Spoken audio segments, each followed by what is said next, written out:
So, it's been a while, but I'm finally getting around to it. It's Weekly Decks episode Too Late is the episode name. That's it. That's the number. So I'm gonna go. What we're gonna do is I deleted all my loadouts. Now that there's a delete function, I remade them to make it more, I guess, simple, more minimalist. There's not 5 decks for each champion now, so if you want to actually import my decks, you can do that now, and it's very simple. For instance, with Andro, this is for all my builds, and then if you want, like, if you don't want Power of the Abyss, if you don't want resets, then you can do this build. Very simple. Most of them actually only have 1 deck, so that's the general plan. I'm gonna go through them in alphabetical order, which means fuck Zhin, he's going last. Yeah, that's about it. So, for starters, Androxus. Androxus has, I'd say, 2 viable cards. He has both Godslayer and Darkstalker. Very much personal preference. Either of them are decent options. There was one patch where I would say Godslayer was a little bit better, just due to the fact that you couldn't get hooked through the reversal, which is kind of a big thing for Andro players with how meta Makoa is. But I'd say, honestly, you can play either of them 50-50. I think that personally, I think Darkstalker is more consistent, but Godslayer definitely has potential, and if you want to play Godslayer, then play Godslayer. I have the same 2 loadouts for both of them.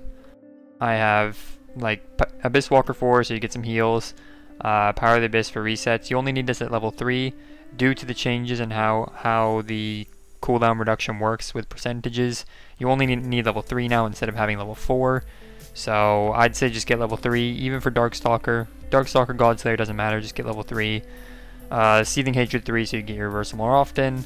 And then Buying Time and Sleight of Hand, those are the same old, same old. So you're just like resetting your dashes and then getting your reversal off cooldown with Seething Hatred and then resetting your dashes back and forth, back and forth. You guys should know by now basically how Androxus works. If you don't want Power of the Abyss for whatever reason, I know some people prefer playing without it, then I personally would just get Seething Hatred 4 and then Through the Warp 2 for some dash distance. But I've seen people use Elusive and other random cards. Personally, I don't see the value in that, but I can see the value in Through the Warp at least, so if you want to play without resets, then go for Through the Warp. Ashe I only have 1 loadout for. Well, first of all, cards, I guess. Rally here is completely useless, never use this.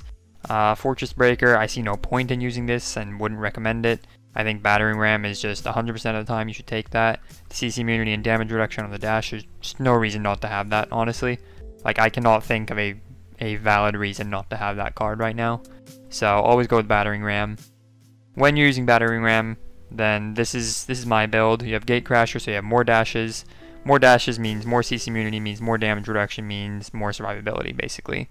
And then on top of that, you get some extra HP, you get some damage reduction after dashing, and then I've discussed this with Theo a little bit, and I think probably level 2 of Kinetic Burst, or of Percussion is probably worth it. Like, you get that little bit of knockback distance to actually knock people off the map. Without it, it's like you have to be right on the edge.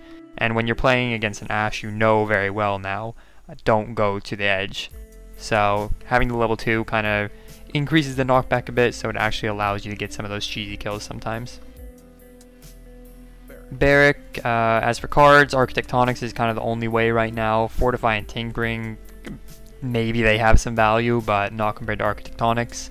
Just the hit scan turrets that are, it's so obnoxious against so many meta picks, especially like the Evie, the Buck, and honestly any tank. It's really nice to have Architectonics because you just have consistent and constant damage. With Architectonics, there's 2 builds. They're very similar. I think if you have a healer, then you should not have Healing Station, and then your build will look like this. You get Field Deploy, you get the turrets up quicker, you get Forged Allies so they're tankier, you have Combat Repair level 1 just so that the turrets are healed up a little bit, just to make it slightly harder to kill, because you might as well. And then you have slight cooldown reduction on the shield, and then slight increase in duration on the shield. Palisade and Foundation, I say you could maybe mix up. You could potentially have multiple builds, some with higher level Palisade, some with higher level Foundation, and you can see at the start of the game, well, did they pick Wrecker or did they take Cauterize?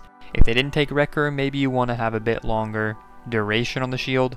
If they do pick Wrecker, then obviously it doesn't matter how long the duration is because they're just going to kill the shield anyways, and then maybe you want to commit more to Palisade.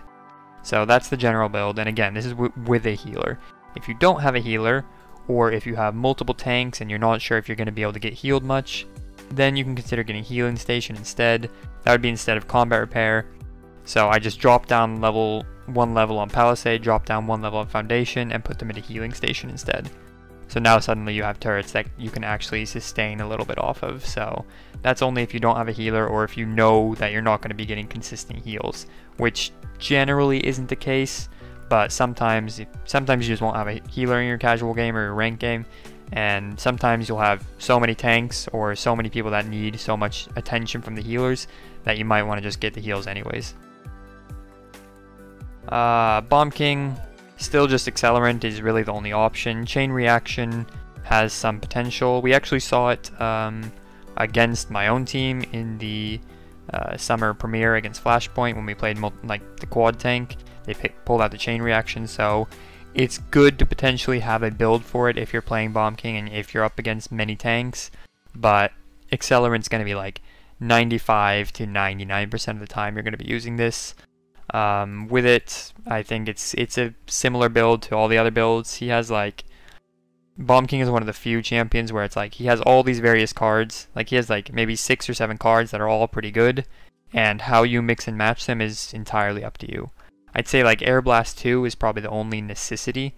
You need to have that air control when you have the Accelerant, but outside of that, you can change it up however you want. You could have no Backdraft, you could have no King's Court, you could have no King's Cloak, or you can have King's New Cloak at level 4, Backdraft level 1, so you can kind of mix it up entirely, like no matter what you want to do, whatever you can think of, whatever you feel like having, you can probably fit it in. As for those people that like to run Jolt, super simple, just replace Countdown with Jolt. I know that some people prefer using it, so if you're going to use this build, then I'd say just replace Countdown, get the Jolt instead. If you want a higher level of Jolt, then again, just knock down some of these levels and pick that instead. Pretty simple. Buck still only really has 1 legendary card. Bounce House is like the only option. It's not feasible to try to play Buck without double jump. So you could potentially get away with some cheesy stuff, especially with bulk up. It's like kind of like an early game stomping mechanism, but you really don't need it, and you're safer even with the healing. You're still safer with Bounce House, being able to jump in and out all the time. So I'd say get Bounce House in pretty much every situation you can think of. Yo, thanks for the subs, Drakes. I appreciate it, homie. As for the build, it's pretty much the same as before. I think the only difference is, I believe, if I recall correctly, Stomping Ground has been fixed, so I can actually put that in my deck now. Previously, it fucked up somehow, where if you had it like level 1, it would still give you 100% cooldown reduction for whatever reason. But now I guess they did something, they fixed something. And so now that it's actually usable, you can put it in. I put it in level 2 personally. So this is just like, you don't need leg day 4, so it's just leg day 3 that will work on every map pretty much. You could potentially drop leg day to level 2, but you may as well just have level 3 and commit to it, so you always know exactly how far you're going to jump. Seismic Wave 4 to lower the cooldown of your jump. Vigor 2, again, with how the cooldown reduction with percentages was reworked, I'd say you should have Vigor in every situation. Like getting that, if you're looking for a kill, you pop your recovery, and then halfway through your recovery you get the kill, then suddenly you're basically gonna have your recovery again. So it's like one of the strongest cards.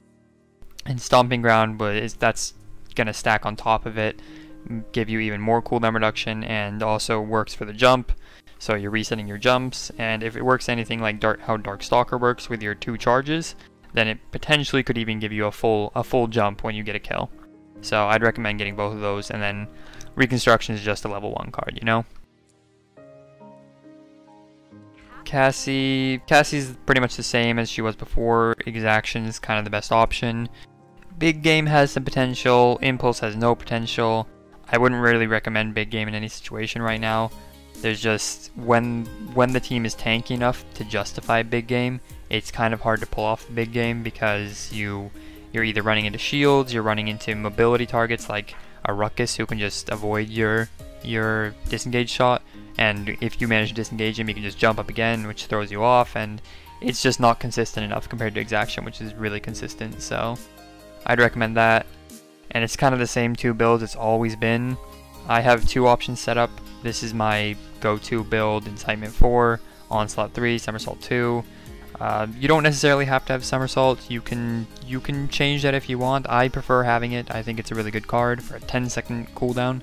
For a level 2 card, this is a really strong option, so I'd definitely get Somersault if you could. Quiver 1 is just a filler card, and then Lunge 2. That's my personal preference. Sometimes there are some maps where you might want Lunge 1, in which case it's the exact same build. You just have 1 less point in Lunge and 1 more point in Onslaught. That's all it is, really. So I'd mix between these two. I see no real reason to change this build when it's been working for so long. If you really want, you could potentially go like Lunge 3 or something, but I don't see the viability in that. Drogoz. So Drogoz has changed quite a bit recently. He went from having 1 core card being Fusillade to having 2 core cards and not being Fusillade at all. Like, you have Wormjets, which is a really solid option. Wormjets is like the most consistent option. It's gonna work in every situation. Like, there's no time you can't pick Wormjets and make it work. But Combustible, while it doesn't work in as many situations, it's like when it does work, it works much better. So Combustible is like, when you see that opportunity to run Combustible, you're gonna be able to fuck shit up with it real bad. It's such a good option in when it works well, or when it works really well, compared to Wormjets, which just always kind of works. It's very consistent, but it doesn't have that moment where it's like, man, Wormjets is fantastic here, I'm gonna get so much value. And with either of them, I run the same build. Honestly, any of the 3 cards, I run the same build. Masterful 4, obviously you need that for Combustible, but I also like having that for Wormjets, because with Wormjets you get so much mobility that you can just run around, and you always end up finding an angle where they're not watching you from.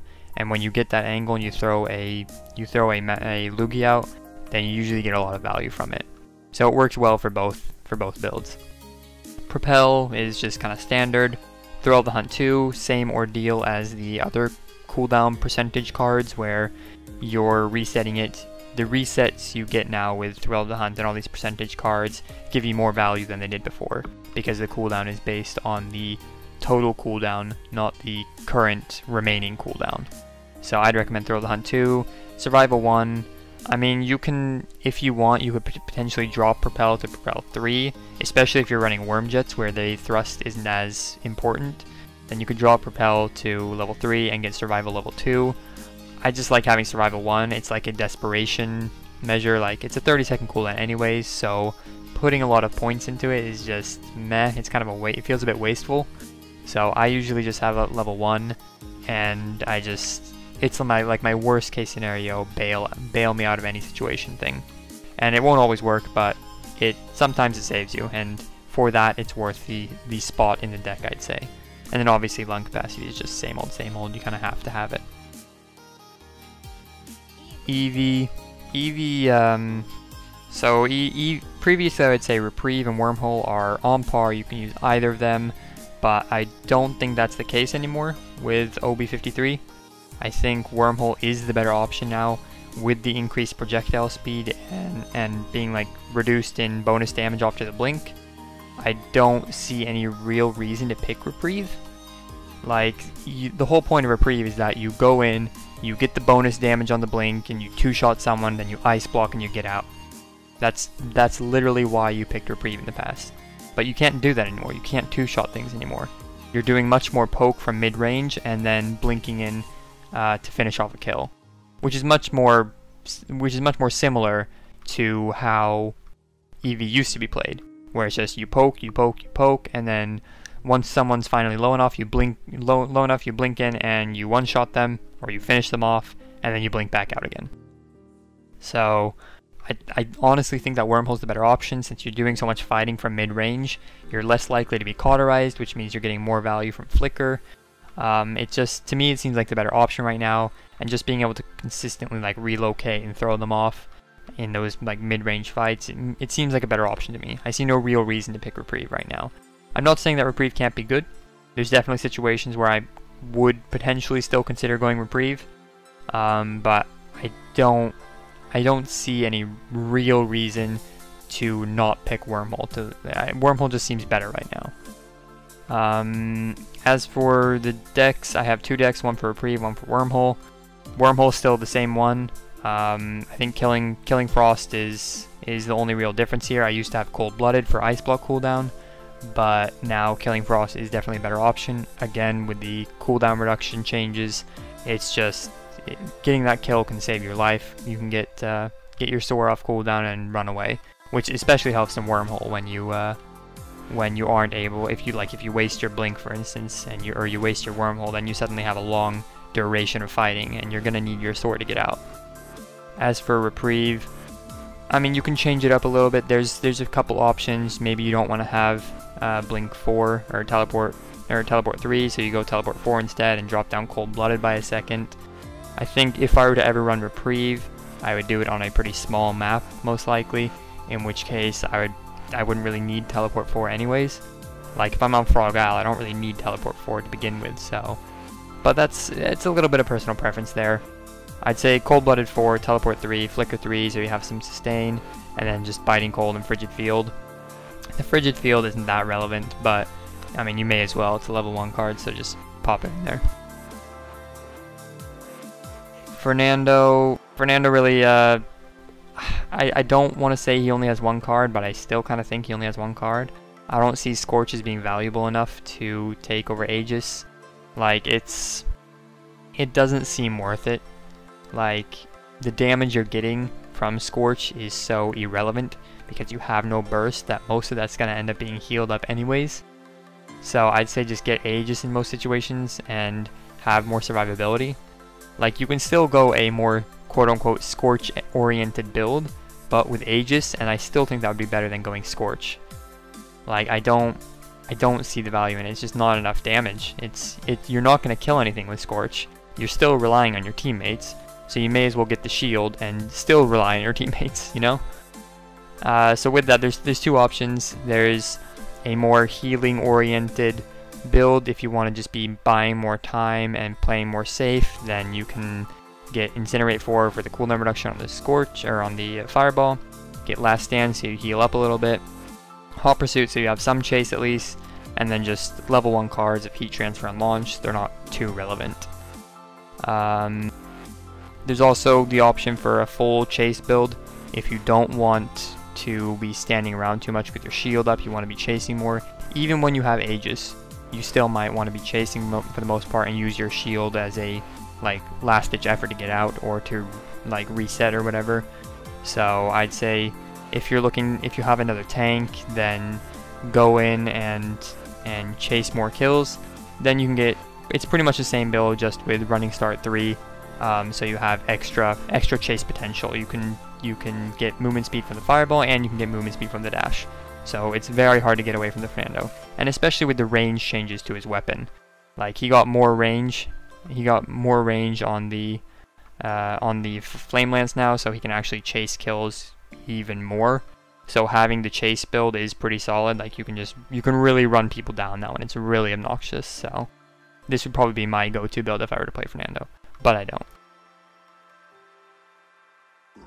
Grohk, I feel like Grohk's kind of in an awkward spot where Maelstrom's not really good, Wraith isn't good at all, and Totemic Ward's also not that great. It's like it's this weird place where it's like a pocket strat, but it's not even a pocket strat because it's not good enough to be a pocket strat. Like, I don't see the reasoning for picking Grohk in any situation. Actually, there's one situation, and that's when you're against like quad tank or penta tank. There's 5 tanks, but then you'd be running Maelstrom. If we're talking a more realistic situation, then Totemic Ward is probably the best option. I don't think I would ever choose Maelstrom really.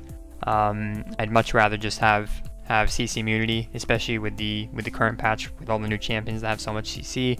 I'd rather have just CC immunity. Even if I'm playing in a damage flank role, I'd still rather have CC immunity. Put my totem behind a wall and just stand there and there's nothing they can do about it. So I think Totemic Ward's probably the way to go. Maelstrom maybe has some potential, but I'm not gonna...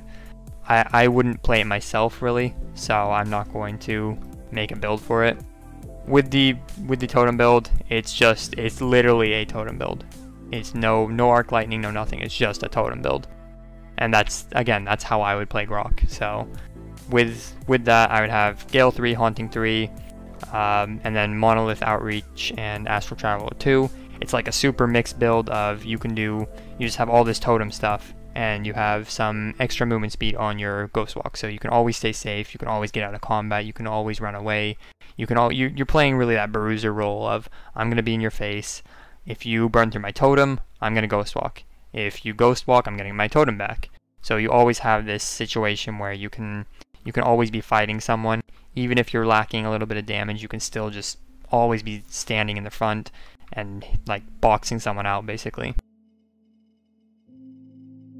Grover's really only has one build still, I'd say. I see no reason not to get deep roots, especially with the changes to Grover and how quick his root is.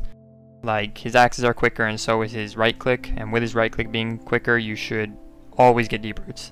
Before, maybe there was some arguments for ferocity for some extra damage, or maybe even like healing a quad tank with rampant blossoming, but even if I'm like, if there's 4 tanks around me and I'm trying to heal them, I would still get deep roots.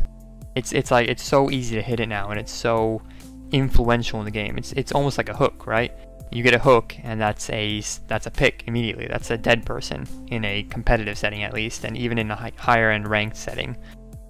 And root is kind of the same way. Like you right click someone, they're rooted, they can't move, they can't use anything, and they're dead. That's it. End of story. So with that, I would get Chop Down 3, obviously for cooldown on the right click.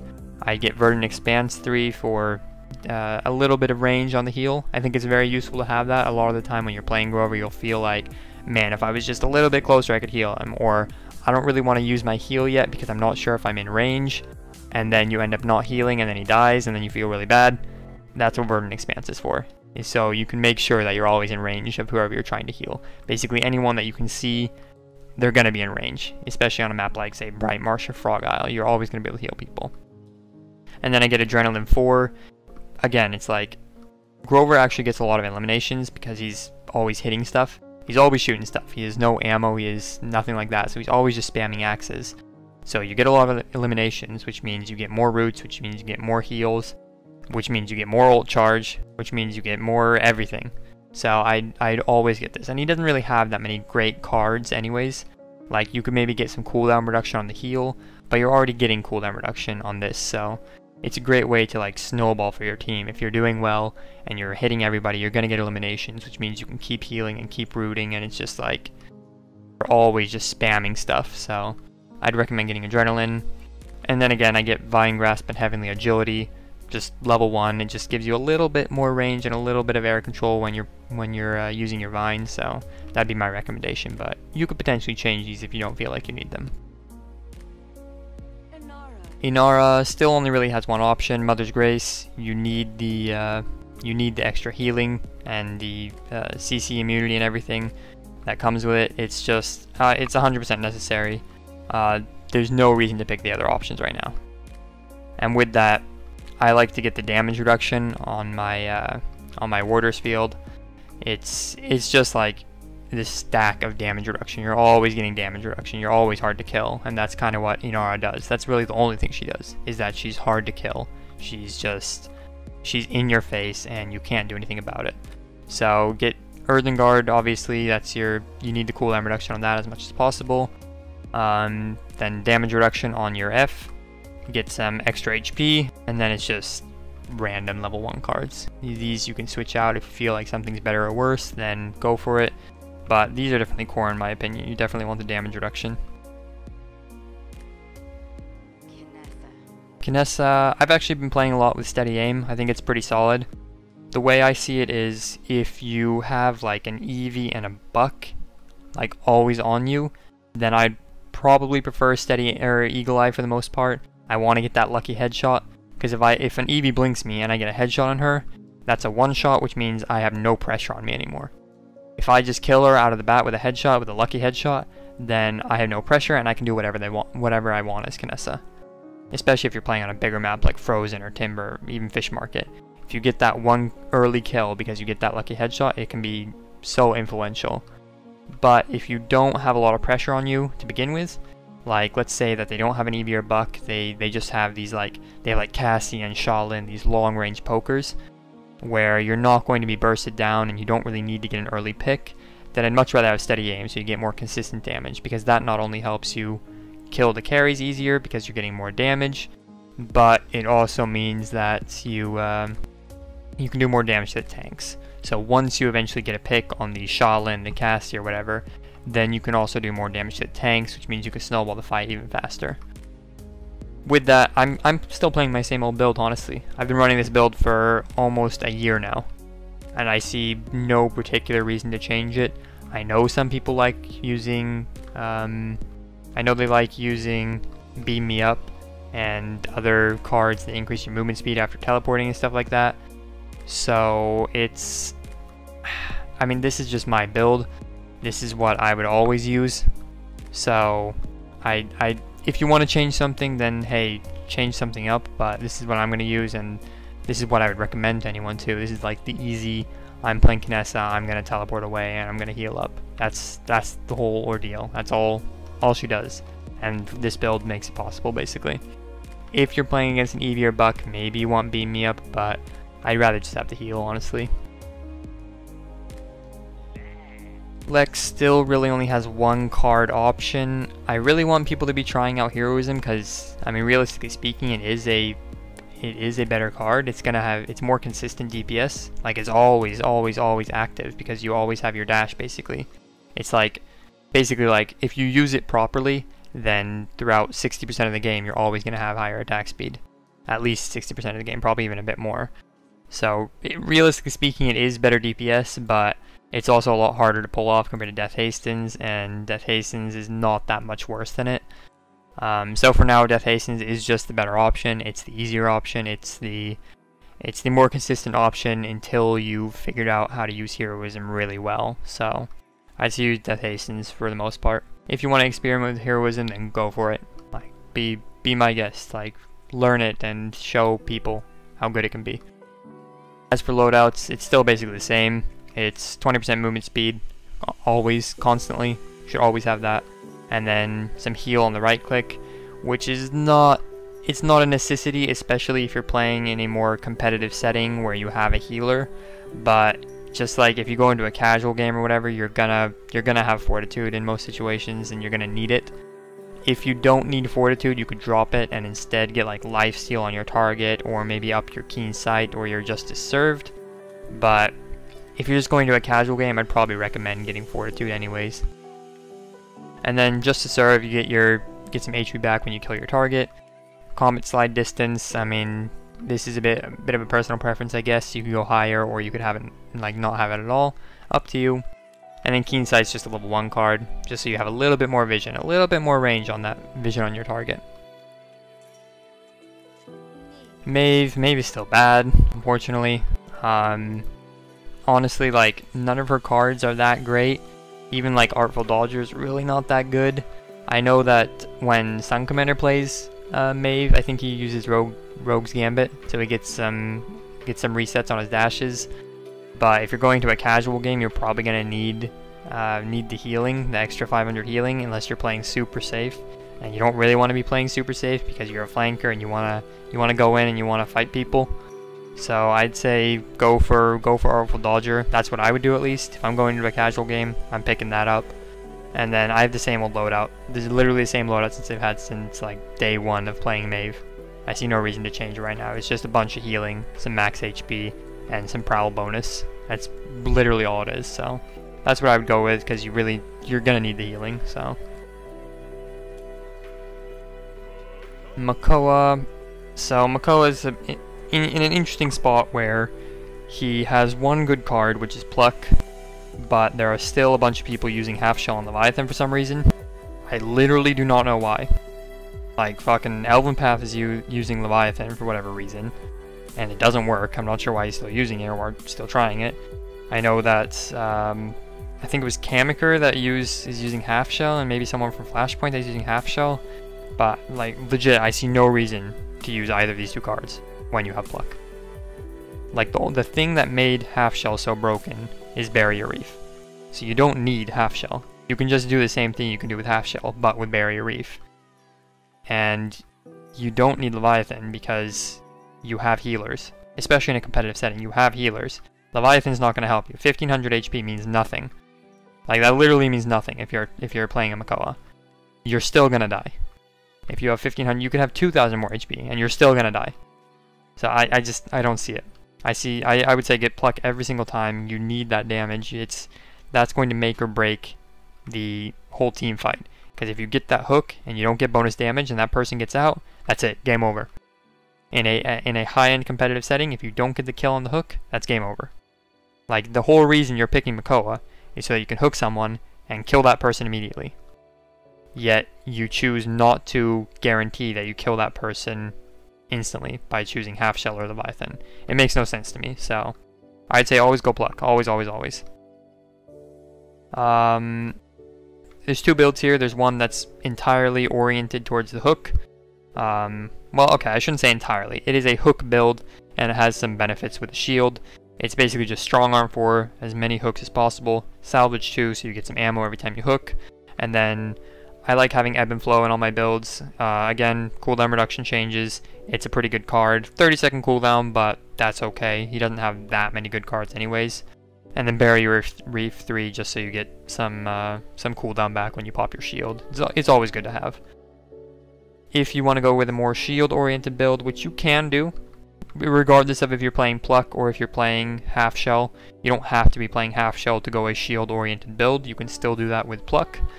Then you can go this build, get Barrier 4 instead, and then get Ancient Resolve 2, drop down Strong Arm by 1 level so that you can get Ebb and Flow 2. Super simple. It's just like Barrier 4 to get as many shields off as possible, Ancient Resolve because you want that 1 more second on the shield because it might, if it blocks 1 more shot, then that's great. If you're increasing the chance of getting Barrier Reef procs. So it's like it all kind of works in tandem with each other. And then again, Strong Arm, more hooks. Even if you don't have Pluck, if you're using Half Shell, then more hooks is still better. Because if you don't get the kill, then you want even more hooks so that you can get the kill next time, you know? It makes sense. Snaky Snake. So Snake actually has 2 options, I'd say. I think Spirit's Chosen is getting better and better as the meta is kind of shifting. There's more mobility and there's more CC immunity from ults, from like Inara right click, from Ashe's dash. Like there's much more CC immunity, and there's many more ways to get out of the slow. Like even a Ruckus, right? It was such a good thing with Ruckus before. It's like you throw the slow on him, he's even slower, he can't move, he's completely useless, you kill him. Whereas now it's just like, I'm just gonna jump out of it, you know? He has so much cooldown reduction on the dashes, he has so many dashes all the time, he can jump up in the dashes, so it's just like, I feel like it's getting weaker and weaker because players are getting better at recognizing, oh, I'm standing in a gourd slow, let me move. And since that's getting better, Spirit's Chosen is the only other option really, so it's becoming better. It's actually pretty good, especially if you have immobile tanks like Ruckus or Inara, especially Inara. If you know that they're going to be standing there taking a lot of damage, you can just preemptively heal them so that if they start taking damage, you heal them again, they get an extra 300 healing, and it's just like, it's a good way to basically just increase your pocket healing. And with either of these 2 cards, I run the same build. I run Eerie Presence, even though you can barely miss the heal anymore, that one time you do miss the heal, it's good to get the cooldown back and make sure that you can actually keep your healing up. And then Many-Gourds 3 and Ritual Magic 3.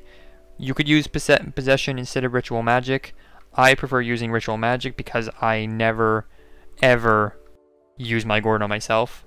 Like, unless I'm like 1 HP and getting pressured, I will never use the Gourd on myself. I will always use it on my tanks. Thus, I prefer using Ritual Magic then possession to ensure that I can heal up to full again. Even if I just take like 2 Cassie shots, then I just want to slowly heal back up to full HP. Like I'd much prefer that over getting damage reduction. So I prefer ritual magic, and then many gourds is just more gourds. The more gourds, the merrier. And then Pungent Gourd, again, that gives you vision. You just throw it on point or whatever, and you get immediate vision on where they are, what they're doing. If Barik dashes, you can see where the Barik's dashing. If Ruckus jumps up in the air, you'll see him jump up in the air, and you can call it out to your teammates, or you yourself can do something about it. Liminal Passage, just, it's a level 1 card. It is what it is, just get some extra dash distance. The nice thing about it, though, is that it actually increases the duration of the dash a little bit. So it makes it a little bit easier to immune certain things. Like, you know that situation where Bomb King's rolling at you when you're playing Snake and you're like, I can do this, I'll just dash right through him. And then you mistime it a little bit and he blows you up. Well, Liminal Passage helps a little bit with that because it makes it a little bit longer. Where are we at? Pip. I still think Catalyst is really the only option. I know that people use Mega Potion. For whatever reason, I still don't think it's a good option.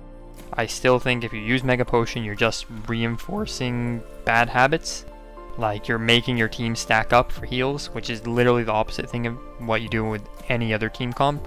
Any other team comp, you're ensuring that you're spreading out, making sure that you're really spread out and you're getting heals, like you're covering as much area as possible. You have walls to stand behind. Whereas Mega Potion is literally the opposite of, okay, you guys all stand out in the open and take a bunch of damage and then I'll heal it. It's like, well, or you could just not have stacked up and not taken the damage in the first place, you know? So I still think Mega Potion is just pointless, unless we're talking, again, maybe like 4 tanks, maybe you could play it then. But otherwise, Catalyst is always the better option. I did make a build for healing anyways, though. If you want to run healing for whatever reason, I still wouldn't recommend it. But if you want to do it, this would be the build for you. Side tanks too, just to get a little bit of cooldown reduction on the explosive flask. I mean, if you're gonna play a healer Pip, the least you could do is at least try to slow and CC as many targets as possible. And then reload 4, gift giver 3. You got your own. You can heal yourself with gift giver, so you don't have to actually use the heal on yourself. Reload, so you get some cooldown reduction on it. Medicinal Excellence, just to increase the radius, just like with Grover, just to ensure that you're actually healing everybody. And then as for damage, it's still the same old build. Gift Giver 4, Side Tanks 4, and then Smithereens 2, that's the core of the build. Sprint 1, optional I guess. Medicinal Excellence, optional. If you want something else, then go for it. But this would be my flank, damage, whatever you want to call it, Pip. Ruckus, so Ruckus got some build changes recently, I would say. I think this is a little bit different than it was. I think Aerial Assault's still the best option. There's very little reason to choose Flux Generator right now, in my opinion. Unless we're talking like... honestly, I can't even think of a good reason to pick Flux Generator right now. It's like, it's some damage reduction, I guess, which is nice. But it's kind of pointless, really. I'd much rather just be able to dodge the damage instead of taking less damage. Like, why should I reduce damage taken if I could just avoid the damage by having Aerial Assault? With Aerial Assault, there's 2 builds. There's one for a small map, one for a big map. If we're talking a small map, let's say Ice Mines, Frog Isle, Jaguar Falls, anywhere where you're fighting a bunch of people in a small area, then you're going to want this build. The main thing here is proximity. This hasn't really been used much. I know that it was bugged a long time ago and people didn't use it because of that, but it hasn't been bugged for like 3 months maybe. So it's actually a really good card. It reduces the damage you take every time you dash, and it can stack up to 10 times. So as long as you're just consistently dashing around, like if you're fighting 5 people on the point, right, and you just dash up once, then suddenly you have a shit ton of damage reduction, and it's even harder to kill you. And you can just keep doing that and keep doing that and keep doing that until eventually you have 40% damage reduction. Like, it's just, if you have 5 people close to you, it's already 20% damage reduction if you do it twice. Because you have to remember, these stack. They stack for 3 seconds. So if you dash once, sure, maybe you only get like 2 stacks of it. You only get it for like 2, like you get it for 3 seconds, but you only get like 8% damage reduction because you dashed close to 2 people. But then you dash again before the 3 seconds run out, and you dash next to 3 people. And then suddenly you have even more damage reduction. And then you dash again. And you can just keep stacking and keep stacking because the cooldown on your dashes is actually low enough, especially if you were to get a Chronos 1 or if you get a higher level of fuel reserves. Then you can always be dashing around, you always get more and more and more damage reduction. You can just keep that up basically the whole game, especially on a smaller map. And you'll see that on the bigger map I don't have this because you're not going to be dashing close to people. Like at best you're going to be dashing close to their tank. Like the proximity of it is not big enough for a larger map like say Frozen Guard. But on Ice Mines or Jaguar where there's people like everywhere and they're always fighting around the point, then you can just always be jumping around, always keeping it stacked. Like I see no reason why you shouldn't take it, especially with how much Wrecker and Cauterize there is right now. It's much more valuable to have damage reduction than it is to have healing in your kit with whatever it's called, nanotechnology. So I'd take away nanotechnology and put in proximity instead, get the damage reduction instead of the healing. And then again, just reduce the cooldown of emitter. The emitter actually saves you a lot of times. I know that Bonker didn't used to play with Refraction. He would play with the 200 heal every time he dashed. And I told him to play with this instead because so many times he would be fighting someone and he could have like a slither of health and then he would pop a shield and I could heal him then. And then suddenly he was full HP. So it's like, it's so much more valuable to have cooldown reduction on that because every time you pop it, it's like a second life. And then Warden, not a necessity, but hey, you may as well have it. Fuel reserves too. You could potentially drop Warden by 1, up fuel reserves by 1. That's personal preference. If you feel like you're not getting your proximity stacked up, then maybe consider that. I'm just going to leave it like this though for now. And then Metal March 1 is just, it's a level 1 card. As for big maps, now we can start talking more healing and not having proximity. You're not going to be getting value from proximity on a bigger map. If we're talking Fish Market or Frozen Guard or even a map like Serpent Beach, sometimes it can be hard to get that. So then instead what I do is I get Refraction, I up that by 1 so I get even more cooldown on the emitter. I up fuel reserves by 1 because on a bigger map you're going to need your jumps more often. You're going to need to cover more distance. So try to have the fuel reserves at a higher level so you get your dashes off cooldown quicker so you can jump around more. That's the basic understanding of it. And then Opulence too is just a little bit of healed.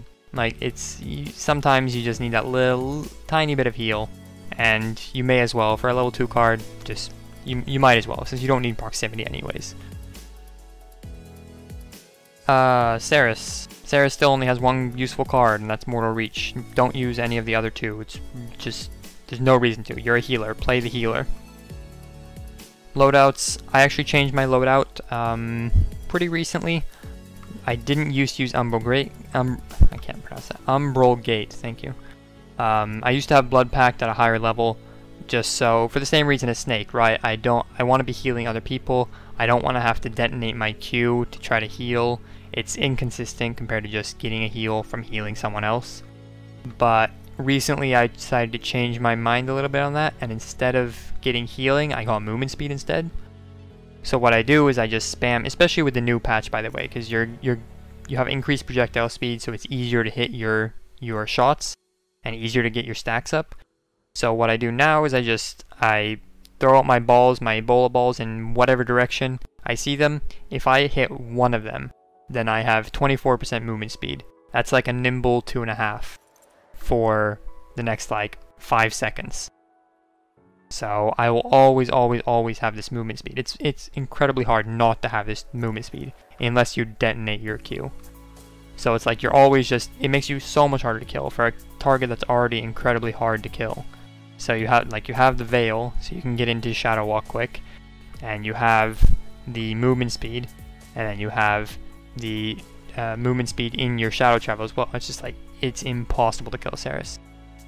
Like legit, Seris can 1v1 pretty much anyone right now because she can just always reset. She can always get around a wall. She can always run away. It's so hard for anyone to actually kill her. Even like an Androxus now has a really hard time because worst case scenario, she just bails out with her F, and then the second she comes out of it, she still has movement speed. So it's really obnoxious to kill her, and I I think the movement speed really helps with that, so. Sha Lin. I think he still has 2 options. I think recurve is a perfect fine option. It's more overall damage, but Desert Shadow is also a fine option. It just depends on what you're playing against, or not even necessarily how you want to, or what you're playing against, but how you want to play. Like, you just want to think like, what is my game plan here? What do I want to do here? Do I want to try to be a bit sneakier and look for stun into Q? Or do I want to get more damage and like pick off tanks and get more just overall DPS throughout the game? So that's kind of what you're considering here. Again, the Desert Shadow is going to, it's going to help you get more picks, insta picks. So with that, you have 2 loadout options. You got recurve, the recurve option, which is just more HP. You get some HP while you're using your planted, some healing, and then some movement speed. Super simple build. There's really nothing to it. That's all it is just HP, healing, and movement speed. And then there's the good old stealth build. This one is a little bit interesting. I changed this recently to get the cooldown reduction on eliminations. I figured I'd give it a go. I'm not sure if this is a great build yet. It's definitely, it takes some getting used to, but if you're running the stealth build, the whole point of running the stealth build is you want to be a bit sneaky. You want to get kind of this awkward angle on them where you can get a stun off and then instant kill them. And if you get that instant kill, then suddenly you have an opportunity to do it again because of the cooldown reduction. Like, you're reducing all your cooldowns, so you're more likely to do it again. And you can just always look for these angles, and you'll have more and more opportunities to do it. Because you don't really need the HP that much, you don't need the healing. You're just looking for these weird-ass angles to try to one-shot somebody. And with the cooldown reduction, you can do it more often, which means you're making more use out of your build. So that's what I would build, at least. I'm not 100% sure about it yet, but I'm going to be trying it more, at least. I think it could be a pretty good option, and it definitely fits with the theme of what you want to do with the stealth build, so that's what I'm running right now, at least. Give it a go. Skye, don't play Skye, but if you play Skye, play Debilitate. Preparation got nerfed, don't play it. Surprise Attack, maybe it's okay, but I'd say just get Debilitate. It just helps you shred stuff. One build, it's got a little bit of everything. You got Poison Bolt cooldown, you got duration on your stealth, you got movement speed and stealth, you got general movement speed if you get a kill, and then the big one is emergency exit. I really like this card. Like, it's a 10-second cooldown. The difference with emergency exit versus a lot of other cards that are similar is that increasing the level actually decreases the cooldown of it. You see I have level 1, then it's a 40-second cooldown. So it can only happen once every 40 seconds. But if I increase it, it goes to 30. If I increase it, it goes to 20. And suddenly it's a 10-second cooldown. So effectively, you have a 10-second cooldown stealth. So you have a stealth in your smoke screen, you have a stealth with your F, and you have a stealth when you take too much damage. And it's not always going to get you out of trouble. But even if it works like half the time, then you're effectively just giving yourself another way to stealth. I mean, you're not going to do it intentionally, but it's actually pretty nice. And especially since you have the movement speed in your stealth, it's pretty good. This is the build I'd recommend right now. If you really don't want to use emergency exit, then just up the other cards a little bit, you know? Just get a level 1 card and like put 1 point in each of the other cards. That's what I would do, at least. Torvald, again, don't play Torvald. I mean, if you're gonna play Torvald, play Field Study. The other cards aren't good, especially not compared to Field Study. If you're running Field Study, get level 4 of Time Shaper, so you get as much cooldown reduction on it as possible. Get some movement speed when you're recharging. Reduce the cooldown of the recharge, and then get whatever level 1 cards you want. I got extra HP and a slight cooldown reduction on the Runic Blast on the Silence. Tyra, Mercy Kill is still really the only option. I mean, First Blood is interesting and all, but it's just really not viable. You're gonna get cauterized and they're gonna kill you. It's as simple as that. You kind of have to go mercy kill in my opinion. It's the only way you can I could ever see Tyra being any viable at all. And with that, again, I'm getting elimination cooldown reduction here. If you get an elimination with your mercy kill, if you kill somebody with it, then you're much more likely to get your nade back, so you can like get a mercy kill again, and you can kind of like, it's kind of like old Maeve where you would get a pounce, kill someone with a pounce, get your pounce back, kill another person with a pounce, and you can just keep doing that over and over and over again. And that's kind of what Tyra is. She's kind of like that. If you get the pick, you can snowball the fight, and you can just kind of lemming rush through them. You can just push through them with the Tyra, get the damage, get the mercy kill. And that's kind of the only reason to pick Tyra in the first place, is that you want to be able to push them back really hard with all that burst damage. Like, you have so much both consistent and burst damage that you just push them back. And with this build, you can kind of do that. That's like, you have some extra HP, so you're a bit more of a bruiser, and then you have as much cooldown reduction on the grenade as possible. That's literally entire build.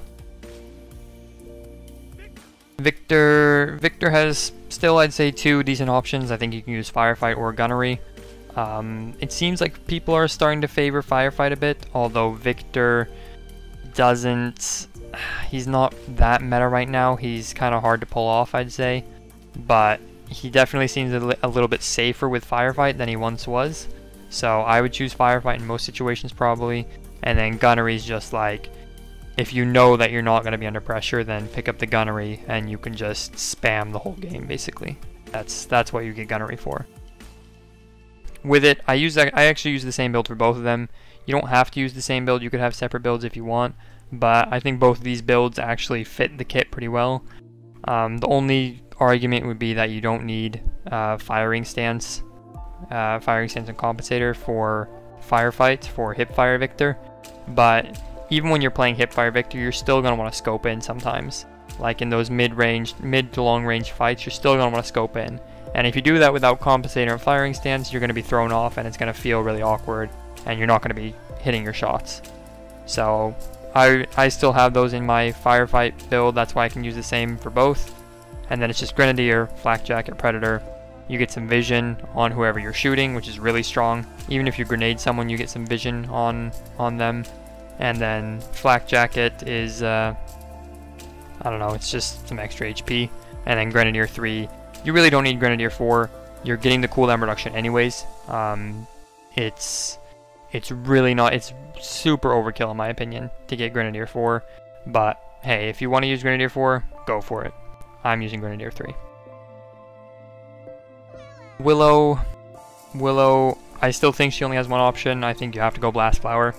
Like, that's the only good card on her. And it is actually a pretty good card. She can do so much damage if you're not expecting it. Like, if you stack up a little bit too much, she's gonna shred through you with the Blast Flower. So I'd recommend getting Blast Flower. You could try Scorn, but I really don't think it's gonna be a nearly as good option as Blast Flower is. There's two potential loadouts. This one is more of a casual, I'm just gonna go into a game and play Willow kind of a build where you go in, you get some extra HP, you get some cooldown reduction on your flutter so you can stay alive, and then you just have some seedling stuff so you get some more cooldown reduction and some ammo from your seedling and your dash. So pretty simple build, but it's a good build. It's a very consistent build. And then you got the quote-unquote anti-stack build, which is more of a anti-tank. A lot of people say that Willow is anti-tank, but she's really not. She's just anti-stack. She can't deal with tanks very well, but she can deal with tanks stacking up well, or even carries stacking up well. So she's not anti-tank, she's anti-stack, and when you're playing against this stack team comp, what you're gonna want to do is you want to get anti-healing, and you want to get the cooldown reduction and the duration up on the anti-heal. So I go literally level 4 both of them, and then again some extra HP and some ammo regen. That's all it is. It's just, again, the pure anti-stack comp, not anti-tank, anti-stack. Very important differentiation there. Ying, I still think she only has one option in Focusing Lens. Maybe you could pull off Lifelike if you're running, like, again, like triple quad tank, just maybe. But I'd still prefer Focusing Lens then, I think. Resonance really just isn't an option in my opinion. I know a lot of people like to run it, and it's a fun build, but it's just not viable compared to Focusing Lens. So run Focusing Lens. I still made a build for you Resonance people if you want it. This is my normal healing build though. I'd say get Squadron, get Carry On. You want those illusions to be up as much as possible, for as long as possible, and with as much HP as possible. And then Mesmerism is actually a really nice card. I think it's good on every map. I have it in every build, every Ying build. I really feel like you need that extra range on the illusions. It's so helpful, especially when you're trying to get up in places since you don't have any vertical mobility besides your swap. So I like to get Mesmerism. And then Rewind Intangible. Rewind is a must level 1 card. It is one of the best level 1 cards in the game, so you have to get it. Tangible, you can get whatever instead of that if you don't want Tangible. I like the bonus 50 HP. It's like, you may as well, right? There's not really much else you can get anyways, so.